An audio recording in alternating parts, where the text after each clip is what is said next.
Where all my Billy Clan members at? Watching for the days of fashion, tuning in from day to day. Wondering what Billy doing next. Fashion, money, stacks and stacks. Go get y'all like, oh y'all, Vegas day 34, day 34, day 34.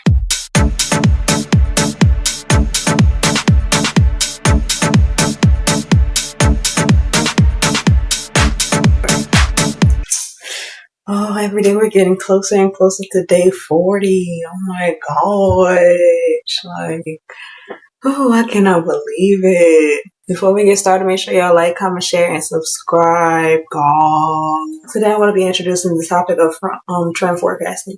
Trend forecasting, in short, is just predicting what will be trending as far as fashion trends, materials, styles, silhouettes, colors, based on recent data and previous seasons. So we see a lot of trends that come and go, and we also see some that resurface into new and just branch out into like these newer, evolved designs. So, for example, with this year's BET Awards, there was a lot of bodycon looks, there was a lot of drapery looks, so we can assume that will be making its way into the fall winter 2026 season and probably trickle over into the spring summer 27 season as well. We also see a lot of extravagant looks, so there's like the looks where it's slim at the top, but just like these extravagant designs and silhouettes at the waist, and they kind of just like branch out and do their own little thing. And I really like that. It's a really impressive design. And just to think about, like, you see some of these looks, it's like, how do you make that? Like, for real, how do you make something like this? Something so great like that. Also, based on the BET Award looks, you can also assume that there might be some see-through, more meshy looks as well. Also with the Met Gala of 2026, some looks also support like this prediction. Like we'll see with like Doja Cat's look and Gigi Hadid's. Gigi Hadid's, hers was body conscious and see-through and meshy, and it used the body as an art movement because the thing was fashion is art. So using the body itself as the art medium and canvas instead of the design. So there's many places where fashion can be predicted, many avenues in the future seasons based on the previous ones. I'd also like to mention that when it comes to predicting, there's no real right or wrong answer because things tend to change over time. You know, we can predict that it can be like the mesh fabric and the bodycon looks, but then it could be something that's a variant of that. So it just depends on what happens over the season. Trend forecasting is important to the fashion industry because it allows designers to know what to put on a runway and ultimately in stores. So it starts off with an idea that we get from studying the history of that particular brand. Some brands take deep dives into their historical elements and they see what they can take out and leave in and just recreate in a new way, and they take that and make it into the next season's designs. Also, sometimes they will take a look at the stuff that they've done previous seasons that could either be from either last season or one or more seasons before that.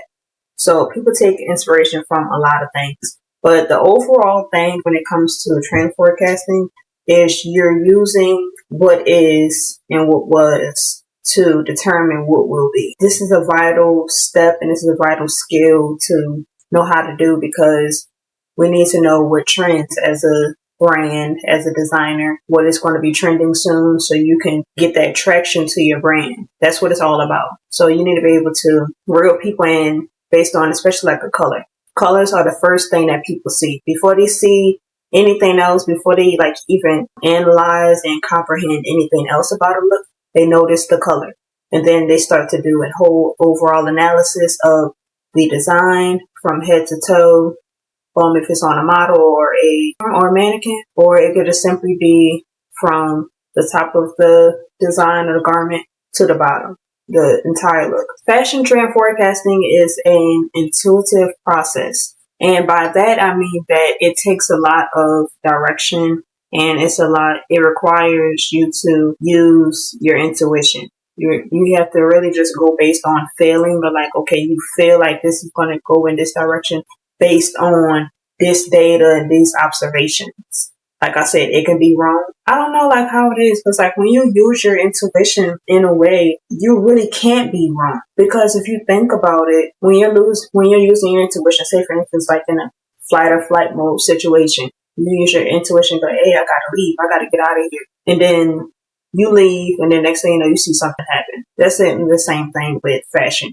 You feel like something's gonna move into this direction, and then you'd be like, okay, this is what's going to happen. This is what designs need to be made in this color and this silhouette, and this fabric. Sometimes fabrics are also a trend in itself. Like we mentioned, the holy fabric and the mesh fabrics. Those are fabrics that are trending and can be trending in the fall winter season, which is our current season in fashion. So fashion really involves a lot of changes. It studies those changes, and it allows them to know what moves to make in the future. Trend forecasting is very fun. I've taken a trend forecasting course, and I could say that the most difficult thing about it was knowing, I don't know, I think maybe it just was, I was scared of being wrong. So I was just like counteracting my intuition and just thinking too hard about it. Because like sometimes it's not just like, oh, I think this is going to happen. You have to feel that something is going to happen in the next season. My previous trend forecast was actually one that I predicted for this season. And I predicted that there were going to be like these fancier silhouettes that were going to be more body conscious and slimmer waist and these crazy looks from like the hips and everything. And I see those a lot in certain fashion shows and nowadays. And it turns out that I was actually like correct. I was kind of like spot on. So I'm really proud of that. But like I said, it can be something hard to do when like always in your head about it. So okay, I just need to let it go and just be like, what do I feel? That's what you have to ask yourself.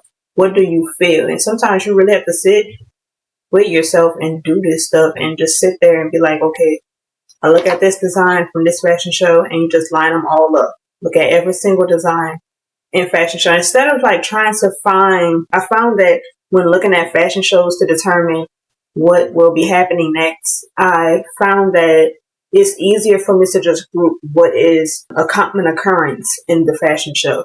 Because it could be like, oh, well, that's different, but that's not that. Or it could be a color that's different, a silhouette that's different, just like one or two of them. But if you take a look at the ones that are just the common ones that are commonly occurring in the fashion show, then you'll be like, okay, this is what I need to include. This is what I need to jot down and take note of. And once you've made that prediction, you made your observations, because this is the observation part. The intuitive part that comes next. It's like, okay, what do I feel is going to happen based on looking at what is trending? Because you could say they have the wide shoulders, slim waist, geometrical bottoms. I think that will be more prominent in the future. Or you can say, oh, I saw a lot of this color in this show. I think that, well, this group of colors will be more prominent. And sometimes you just have to group it together. Like I said, with the fashion show looks, group those together to see what trends are prominent in that fashion show. You can also just group colors together. So like if there's a lot of oranges and yellows, you can say, okay, warmer colors or brighter colors will be trending in the next season. Or you see a lot of neutrals and muted tones, but okay, a lot of neutral colors, earth tones and stuff like that will be prominent in the season. It's really, like I said, you have to lead with your intuition when it comes to trend forecasting. With that being said, I hope y'all learned a little something about trend forecasting today that you haven't learned already. I hope I gave some meaningful tips as to how to properly predict trends, and we'll touch bases on more things like that in the future. And we might even do some trend forecasting. It just depends. Like, I have to get my content schedule back up and like see exactly what style I'm going to use when it comes to delivery and just like content in general, like what I'm going to be doing. But definitely stay tuned to that. Remember to like, comment, share, and subscribe. And I will see y'all tomorrow for day 35.